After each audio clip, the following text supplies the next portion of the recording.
Cak. Mana kita?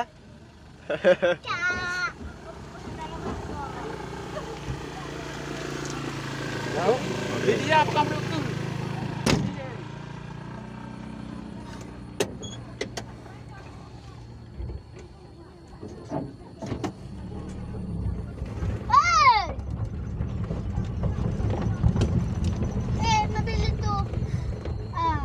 Nyo try đi.